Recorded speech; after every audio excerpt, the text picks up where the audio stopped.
When looking at column subtraction, same as with addition, we start with the expanded method first and looking at the value of each digit. So in this instance, biggest number first, this is worth 79, so we write it in its expanded form, 70 and 9. Take away the 30 and the 4.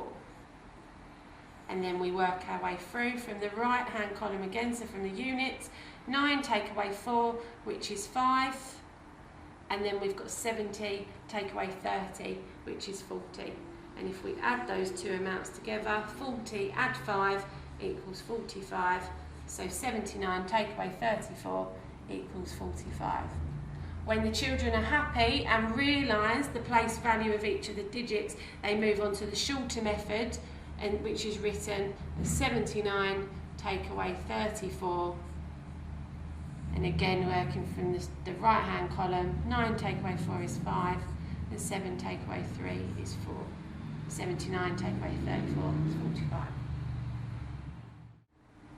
Once the children are confident using column subtraction method, they then are moved on to numbers where they need to borrow from a different column. So we've got 174 take away 38.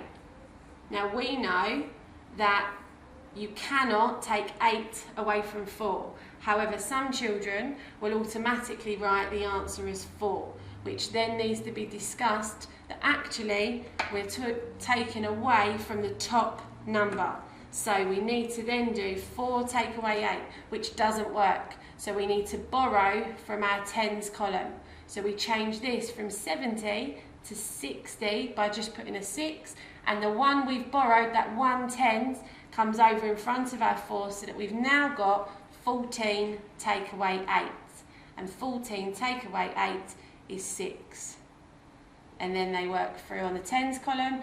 6 take away 3 is 3, and 100 take away nothing, because there's nothing there, is 100. So 174 take away 8 is 136.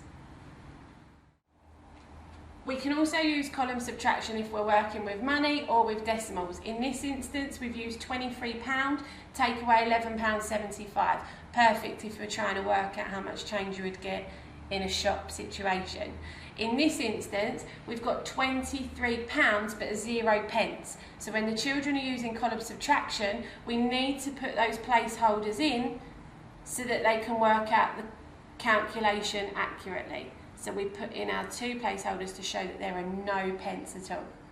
Take away £11.75.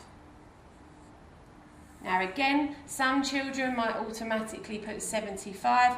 If that's the case, we need to discuss why that's wrong and that we're taking the bottom number away from the top number.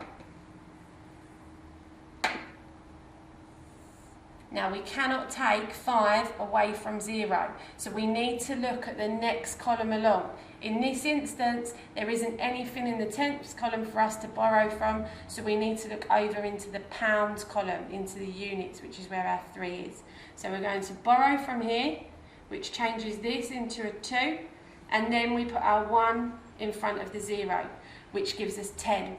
This still doesn't help us in this pennies column, so we're going to borrow one of these 10s, which means we cancel that through, put a 9 and carry one of those 10s over.